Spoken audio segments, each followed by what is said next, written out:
L'histoire exceptionnelle de Salman al-Farisi. Salman al-Farisi naquit dans un village nommé Jiyan, situé à Ispahan, ville située entre Téhéran et Shiraz, dans l'actuelle République d'Iran. Salman quitta la Perse et partit à la recherche du prophète, que la paix et la bénédiction d'Allah soient sur lui, dès qu'il eut connaissance de son événement pour se rallier à l'islam. Un jour, Salman raconta sa vie en ces termes. « J'étais un jeune persan et j'habitais Ispahan dans un village dit Jiyan, dont mon père fut le chef et le concitoyen le plus riche, occupant le rang le plus distingué. Dès ma venue au monde, il me vouait un amour extraordinaire. Cette affection paternelle s'était accrue considérablement de jour en jour, jusqu'à ce que mon père décida de m'enfermer à la maison par crainte pour moi, tel qu'on le faisait, exactement, avec les jeunes filles. Je faisais des progrès dans le masdéisme au point de devenir seul responsable d'entretenir le feu que nous adorions et de ranimer sa flamme pour qu'elle demeurât ardente de jour comme de nuit. Mon père possédait un grand domaine qui nous rapportait une récolte abondante et dont il prenait constamment soin et faisait la cueillette. Un jour, ayant été retenu par une affaire, il fut dans l'impossibilité de se rendre et s'adressa à moi en me disant « Ô mon fils, comme tu le vois, je suis tout à fait absorbe et je ne peux pas m'occuper aujourd'hui du domaine. Vas-y donc et prends-en soin à ma place. » Je partis alors pour cette destination. Sur la route, je passai par l'un de ces édifices consacrés au culte des chrétiens et j'entendis leur voix qui émanait pendant la célébration de la prière. Ceci retient mon attention tant que je ne savais rien sur la foi chrétienne ou sur les autres religions, comme j'étais pendant longtemps tenu éloigné du commerce des gens par mon père. Ayant entendu leur voix, je pénétrai dans leur église pour voir ce qu'il était en train de faire. Les ayant contemplés, j'admirais leurs prières, et eus une grande attitude à embrasser leur religion. Je me dis, certes, cette foi est meilleure que la nôtre. Je restai auprès jusqu'au coucher du soleil en transgressant l'ordre paternel. Je leur posai alors la question, quelle est l'origine de cette religion ? Elle provient d'Ash-Sham, Damas, répondirent-ils. Une fois la nuit tombée, je revins chez moi, où je trouvais mon père très inquiet à mon sujet. À sa question de savoir ce que j'avais fait, je répondis que j'avais fait la découverte d'une religion meilleure que la nôtre et que ceci m'avait amené à entrer dans l'église où les adeptes de cette religion faisaient leurs prières et à rester avec eux jusqu'à oublier d'aller au champ. Ces paroles déplurent à mon père qui essaya de me convaincre de la supériorité de notre religion sur celle des chrétiens, mais en vain, car je persistais de croire que la religion chrétienne était meilleure que la nôtre. Alors, en désespoir de cause, et craignant que je n'abandonne ma religion pour celle des chrétiens, il m'enchaîna dans une chambre pour que je ne puisse sortir. Alors, je réussis à transmettre un message aux chrétiens leur disant que j'avais embrassé leur religion et que je voulais partir à Damas. Je les priai donc de m'informer du départ de la prochaine caravane pour Damas afin que je parte avec elle. Quelques jours après, on vint m'informer de me tenir prêt au départ. Je me débarrassai donc de mes chaînes et m'enfuis en cachette de la maison pour rejoindre la caravane en partance pour la Syrie. Là-bas, j'ai demandé aux chrétiens de m'indiquer où se trouvait le plus grand de leurs prêtres. Ils me répondirent que c'était l'évêque qui officiait dans la grande église. J'allais le trouver et lui demander la permission de rester dans son entourage et de le servir à condition qu'il m'apprenne les enseignements du christianisme. Il m'accepta et me permit de demeurer avec lui. Je me rendis compte quelque temps après combien cet évêque était mauvais. Il n'hésitait pas à accaparer les aumônes destinées aux pauvres et à les garder pour lui. À cause de son comportement, je me mis à le haïr et à le mépriser. Mais il ne tarda pas à mourir. Son successeur fut tout à fait différent. C'était un homme bon, pieux, charitable et détaché des plaisirs de ce monde. Je l'ai aimé comme je n'ai jamais aimé quelqu'un d'autre. Je restai avec lui jusqu'à ce qu'il fût sur le point de mourir. À sa mort, je lui demandai « À qui me recommandes-tu, mon père ? Mon fils, je ne connais qu'une seule personne qui me ressemble et de qui tu peux apprendre. Cette personne se trouve à Mossoul, en Irak. Va et trouve-la. » Je me rendis chez la personne indiquée et je lui exposai l'objet de ma visite. Elle accepta et je demeura chez elle, et que j'apprenne sous sa conduite. Cet homme aussi était bon et pieux. Je demeurai chez lui un certain temps jusqu'à ce qu'il fût sur le point de mourir. Je lui demandai alors de m'indiquer quelqu'un d'autre pour parfaire mon éducation spirituelle. Il m'indiqua la demeure d'un moine à Nassibin. Je me rendis à cet endroit et je trouvai l'homme que je cherchais. Après avoir écouté l'objet de ma visite, il accepta de me prendre à son service. Au cours de mon séjour chez ce vieux moine, j'eus l'occasion d'apprécier sa bonté et sa piété. Je restai avec lui jusqu'à ce qu'il mourût à son tour. Avant de quitter ce monde, il eut cependant l'amabilité de me confier à un autre moine établi à Amuria, du côté de Byzance. À la mort du moine de Mossoul, j'allai à la recherche de son coreligionnaire de Amuria. Je le trouvai et rapportai les recommandations du défunt moine de Mossoul. Il m'accueillit chaleureusement et m'accepta à son service. Je m'installai donc chez lui en emmenant avec moi les vaches et les brebis que j'avais acquises grâce à mon travail. Lorsqu'il fut sur le point de mourir, je lui demandai « À qui me recommandes-tu, ô mon père ?» « Ô mon fils, je ne vois personne ayant les qualités que tu recherches, mais je sais qu'un prophète va apparaître, prêchant la religion d'Ibrahim. Son événement est imminent. Il sortira du pays des Arabes et émigrera vers une terre plantée de palmiers située entre deux zones, couverts de pierres volcaniques. Cet homme possède des signes particuliers par lesquels tu peux le reconnaître. Il refuse les aumônes, mais accepte les cadeaux. Entre ses épaules se trouve le sceau de la prophétie. Si tu le vois, tu le reconnaîtras aisément. Si tu trouves le moyen de rejoindre ce pays, n'hésite pas. Après la mort de ce moine, je demeurai à Amuria jusqu'à l'arrivée de négociants arabes de la tribu des Kaab en Arabie. Je suis allé les voir en leur proposant de m'emmener en Arabie en échange des vaches et brebis que j'avais avec moi. Ils acceptèrent ma proposition et je partis avec eux. Or, en cours de route, ils trahirent leur engagement en me vendirent à un juif de Wadi al-Koura. Je restai chez lui jusqu'à ce qu'un de ses cousins des Banu Quraïda vienne lui rendre visite et m'achète pour me prendre à son service. C'est ainsi que je parvins à Médine. L'homme qui m'avait acheté possédait une palmeraie à Yatrib. J'étais chargé de son entretien. Un jour, alors que j'étais sur le palmier, j'entendis mon maître, assis dans le jardin, discuter avec un de ses cousins. Ce dernier lui disait « Maudits soient les Banu Kahila, les Adouès et les Khazraj. Ils se sont rassemblés à Kouba autour d'un homme venu de la Mecque qui prétend être prophète. » En écoutant ces paroles, je me mis à trembler et faillis tomber sur mon maître assis sous le palmier. Je descendis précipitamment de l'arbre en demandant à l'homme de répéter ce qu'il venait de dire. Mon audace déplut à mon maître qui me donna un coup de poing en me disant « Ceci ne te concerne pas, retourne à ton travail ». Je remontai sur le palmier et repris mon travail. Le soir venu, je pris avec moi une quantité de dattes que j'avais pu économiser et je partis à la recherche du messager d'Allah, que la paix soit sur lui. Arrivé à Kouba, où celui-ci s'était établi, je le trouvai avec un groupe de compagnons. Je me suis adressé à lui en ces termes. « J'ai appris que tu étais un saint homme et que tes compagnons sont étrangers à cette ville et ont besoin d'aide. Voici de la nourriture que j'envisageais de donner en aumône.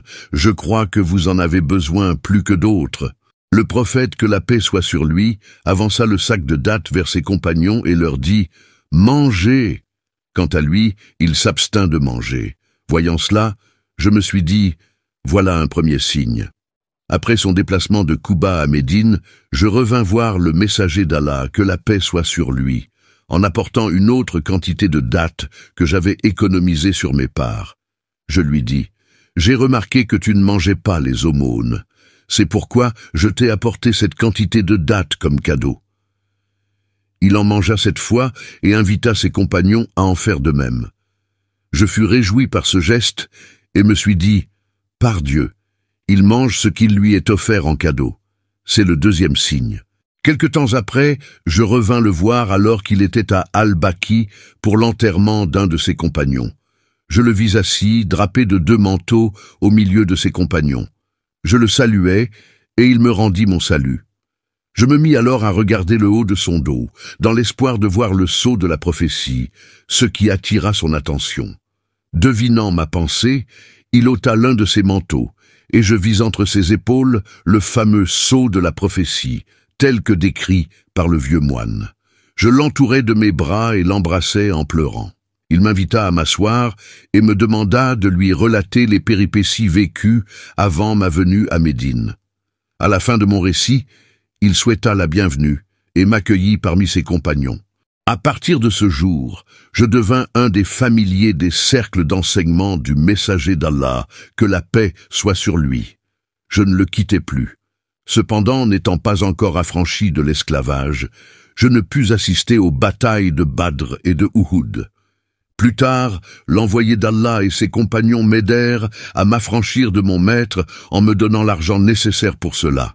Telle fut la quête passionnée de ce compagnon pour la vérité, une quête qui trouvera son aboutissement à Médine, où Salman venait de trouver son maître spirituel.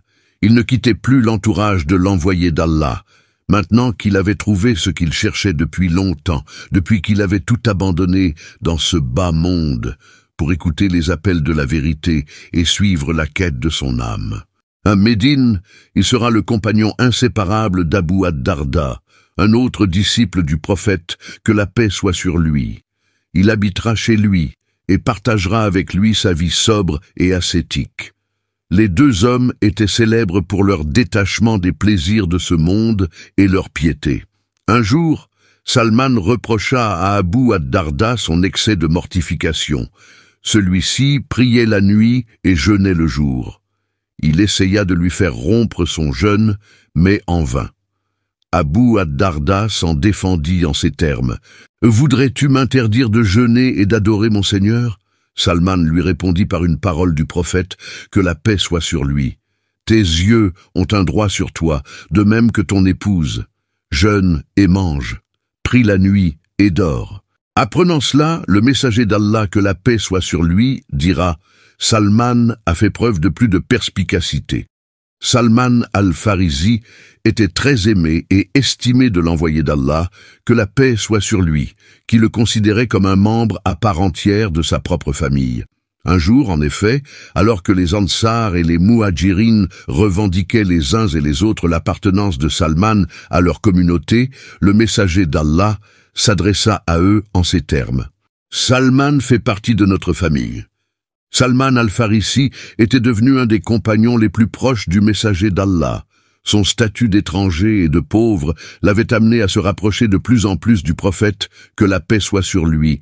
Qu'il quittait rarement, c'est ainsi qu'il faisait partie des gens de la Soufa, Ahl as-Soufa, ces pauvres parmi les musulmans qui habitaient l'aile de la mosquée et passaient leur temps dans l'adoration du Seigneur. Le messager d'Allah, que la paix soit sur lui, pourvoyait aux besoins de ces hommes parmi lesquels se trouvait notre illustre Salman al-Farisi.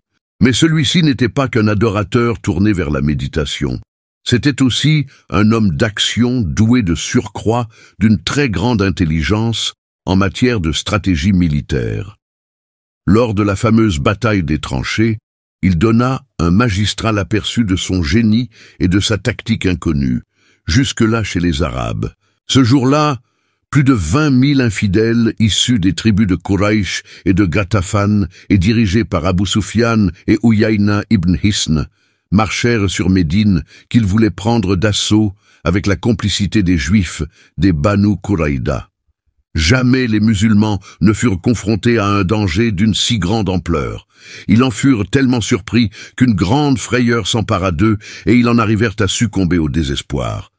Le Coran nous a dépeint cette scène en ces termes. « Quand ils vous vinrent d'en haut et d'en bas, de toutes parts, et que les regards étaient troublés, et les cœurs remontaient aux gorges, et vous faisiez sur Dieu toutes sortes de suppositions.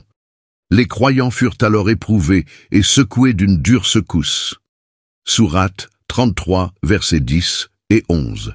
Cette expédition des coalisés, comme l'appela le Coran, visait la neutralisation définitive du sanctuaire médinois avant que celui-ci ne se fortifie et ne propage l'islam dans la péninsule arabique. Pour arriver à ce but, les tribus arabes ameutèrent tous ceux qui étaient en mesure de combattre et qui avaient un compte à régler avec cette religion qui venait menacer leurs croyances et leurs intérêts.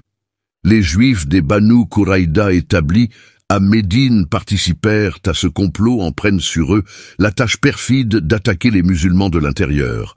Le messager d'Allah, que la paix soit sur lui, rassembla alors ses compagnons et se concerta avec eux sur l'attitude à adopter en ces circonstances exceptionnelles.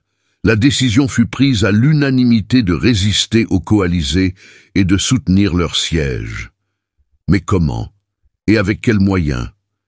La question taraudait l'esprit de l'envoyé d'Allah et de ses compagnons. Il est vrai que c'était la première fois que les musulmans se trouvaient confrontés à un siège. D'habitude, les batailles se déroulaient en plein air avec l'avantage qu'avaient les deux adversaires de se déployer et de se mouvoir comme bon leur semblait. Là, une seule adversaire pouvait se permettre ce luxe. Quant à l'autre, il n'avait d'autre choix que de trouver acculé à se défendre. Alors que le messager d'Allah, que la paix soit sur lui, réfléchissait aux moyens à entreprendre pour défendre la ville, un homme à la taille longue et aux cheveux touffus se présenta à lui et lui dit « Ô messager de Dieu, la ville est bien protégée, sauf certains endroits par où l'ennemi peut s'infiltrer et nous surprendre. Je crois qu'il serait plus prudent que nous creusions des tranchées en ces endroits afin d'empêcher les assaillants d'arriver jusqu'à nous. C'est ainsi qu'on faisait chez nous en Perse. » Le messager d'Allah, que la paix soit sur lui, approuva cette idée très lumineuse et donna l'ordre de la mettre en œuvre. Aussitôt, le musulman se mirent à creuser avec enthousiasme et une volonté extraordinaire. L'homme en question n'était autre que notre compagnon Salman al-Farisi. L'idée qu'il proposait au prophète, que la paix soit sur lui, était inconnue jusque-là chez les Arabes. Elle allait surprendre les coalisés et les désarçonner, en les obligeant à abandonner leur funeste projet. Les compagnons se mirent donc à creuser des tranchées afin de dissuader les ennemis d'attaquer leur ville. Le messager d'Allah, que la paix soit sur lui, lui-même se mit à la tâche. Au cours des travaux, certains compagnons recouvrirent une roche épaisse et dure qui les empêchait de creuser davantage. Ils tentèrent de la casser, mais sans succès. Celle-ci semblait très solide. Salman s'en alla voir le prophète, que la paix soit sur lui, pour lui demander l'autorisation de contourner cet obstacle un peu plus loin. L'envoyé d'Allah retourna avec son compagnon vers l'endroit indiqué et jeta un coup d'œil sur la roche. Il se fit apporter ensuite une pioche et demanda à ses compagnons de s'éloigner des éventuels éclats qui pouvaient s'en dégager. Il saisit alors la pioche de ses deux mains bénies, prononçant le nom de Dieu, et donna un grand coup sur la roche qui se fissura et dégagea des étincelles, ainsi qu'une vive lumière qui se propagea à l'horizon. Il saisit alors la pioche de ses deux mains bénies, prononçant le nom de Dieu, et donna un grand coup sur la roche qui se fissura et dégagea des étincelles, ainsi qu'une vive lumière qui se propagea à l'horizon. Salman témoignera qu'il a vu cette lumière éclairer les extrémités de Médine, et le messager d'Allah, que la paix soit sur lui, s'écria « Dieu est grand ! On m'a donné les clés de la Perse, je viens de voir les palais de Hira et les villes de Chosroes éclairées, et ma communauté conquérante. » Il donna un autre coup de pioche, et la roche se fissura davantage. Une autre lumière s'en dégagea et se propagea à l'horizon. Le messager d'Allah, que la paix soit sur lui, s'écria de nouveau « Dieu est grand, on m'a donné les clés de l'Empire byzantin. Je viens de voir les palais muges éclairés de ma communauté conquérante. » Au troisième coup, la roche s'effrita et une lumière très vive s'en dégagea, suscitant les cris de louange et les bénédictions des musulmans. Le prophète, que la paix soit sur lui, les informa qu'il venait de voir les palais de Damas, de Sanaa et de l'Abyssinie éclair, et sa communauté conquérante. Les musulmans crièrent avec une grande ferveur « Voilà ce que nous a promis Dieu, ainsi que son messager. Dieu et son messager tiennent parole. » Notre compagnon Salman viva longtemps. Il verra l'islam conquérir l'empire perse, les possessions byzantines en Égypte et en Syrie porter l'étendard du Tawhid, l'unicité d'Allah, dans toutes les contrées du monde. Mieux encore, il sera lui-même le gouverneur d'Al-Madian, une ville de l'empire perse. Mais n'anticipons pas les choses et restons encore à Médine, où les musulmans venaient de terminer de creuser les tranchées. En arrivant devant la ville qu'ils voulaient prendre d'assaut, les coalisés restèrent figés en voyant ce moyen de défense inconnu jusqu'à là parmi les Arabes. Il avait beau essayer de trouver une faille dans le système de défense de la ville, mais en vain, d'autant plus que les Juifs des Banu Quraïda, sur lesquels il comptait pour les aider de l'intérieur, avaient fini par se désister. Alors, en désespoir de cause, après un mois de siège et une nuit de violentes tempêtes qui souleva leurs tentes et dispersa leurs hommes et leurs montures, Abu Sufyan et Uyayna ibn Hisn, les deux chefs de l'expédition, décidèrent de lever le siège et de retourner à la Mecque, le profil bas et l'arrogance écorchée. Après la mort de l'envoyé d'Allah, que la paix soit sur lui, Salman fut l'objet du respect et de la considération de tous les califes. Sous le califat de Omar, on lui confia le poste de gouverneur d'Al-Madian, dans la province de Perse qu'il connaissait si bien, puisqu'il en était originaire. Mais cette fonction officielle n'était pas pour plaire à Salman, à qui le messager d'Allah avait appris à mépriser ce bas monde et à ne pas se laisser tenter par ses ornements. Il refusa donc le poste. Mais Omar avait aussi ses raisons. Il ne voulait confier le poste de gouverneur qu'à ceux en qui il avait confiance, c'est-à-dire ceux qui en étaient dignes. Il insista donc pour que Salman accepte ce poste. Hisham ibn Hassan rapporte que le salaire de Salman était de 5000 dirhams, mais celui-ci n'en prenait rien et préférait manger les fruits de son labeur. Mieux encore, il ajouta qu'on le voyait s'adresser à 30 000 personnes, assis sur la moitié d'un drap et portant l'autre comme habit. Notre compagnon parlait de lui-même en disant « J'achète pour 1 dirham de joncs, je les tresse, en fais des paniers, puis les vends à 3 dirhams. Je garde un seul dirham de vente pour en acheter d'autres joncs. J'en donne 1 en aumône, et je dépense le 3e pour subvenir aux besoins de ma famille. J'aurais toujours agi ainsi si Omar ne me l'avait pas interdit. » Ainsi était Salman, et ainsi l'avait formé l'école du prophète, que la paix soit sur lui. Un jour, alors qu'il était toujours gouverneur, il rencontra un voyageur venant de Damas, qui portait des sacs contenant des figues et des dattes. Voyant l'aspect très modeste de Salman, l'homme crut avoir affaire à un portefaix ou à un pauvre soucieux de gagner quelques pièces en portant des charges. Il appela donc Salman et lui dit « Porte-moi ceci ». Salman s'exécuta sans rien dire. En cours de route, ils rencontrèrent des gens que Salman connaissait. Il les salua, et ceux-ci lui rendirent le salut en ces termes. « Que la paix soit sur toi, ô émir !» Le voyageur crut à une plaisanterie, à une méprise ou à toute autre chose, sauf à ce que son porteur soit émir. Mais au fur et à mesure que les gens saluaient Salman en l'appelant émir, il sentit une certaine gêne l'envahir, et il devint tout confus. Il comprit alors qu'il avait affaire au gouverneur d'Al-Madian en personne. Ne sachant comment s'excuser, il pria Salman de le laisser reprendre sa charge, mais celui-ci refusa et insista pour la porter à destination. La piété et l'ascétisme de cet homme étaient tels qu'il était difficile de le dissocier du plus modeste de ses administrés. C'était un sage parmi les sages, car seuls ceux qui possèdent la sagesse peuvent résister à l'arrogance et à la condescendance qu'induit l'ivresse du pouvoir. Omar, qui avait une bonne connaissance de la nature humaine, ne s'y trompa pas en lui confiant la responsabilité de la province d'Al-Madian. Sous son gouvernement, cette ville nouvellement conquise prospéra, et l'islam se propagea à une vitesse extraordinaire. Sa sagesse, sa justice et sa piété y étaient pour beaucoup dans la propagation de l'islam en Perse. Et les jours passèrent. Notre compagnon, devenu un honorable vieillard aux cheveux et à la barbe blanchie par le temps, s'apprêtait à rejoindre le bien-aimé Muhammad, que la paix soit sur lui, et ses compagnons dont l'absence lui pesait.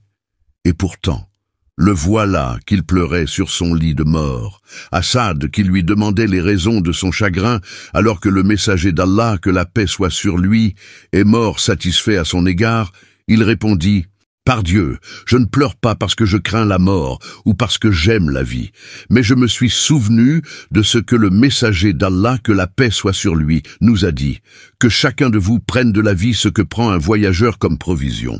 Or, me voilà entouré de toutes ces richesses. Saad dira, je regardais autour de moi et je ne vis qu'une grande écuelle et un récipient pour les ablutions. Le jour de sa mort, il appela son épouse et lui dit, apporte-moi le dépôt que je t'ai confié. Il s'agissait d'un sac contenant du musc qu'il gardait précieusement depuis de nombreuses années, avec l'intention d'en être lavé le jour de sa mort. Elle lui apporta ainsi qu'un verre d'eau selon ses dernières volontés. Il prit le musc, le versa dans le verre d'eau et le mélangea avec son doigt. Ensuite, il tendit le verre à son épouse en lui disant « Répands le musc autour de moi, car je vais recevoir des créatures de Dieu qui ne mangent pas de nourriture, mais aiment le parfum. » À la fin, il pria de fermer la porte et de le laisser seul. À son retour, il était déjà mort. La quête passionnée de cette âme venait trouver son aboutissement après un long parcours fait de privations et de sacrifices en ce bas monde. Qu'Allah soit satisfait de Salman Al-Farisi. Nous espérons que ce récit vous aura émotionné, qu'il soit la cause d'une augmentation de votre foi. Faites profiter votre famille, vos amis, partagez ce vidéo, abonnez-vous. Bientôt, un nouveau récit sera mis en ligne, Inch'Allah.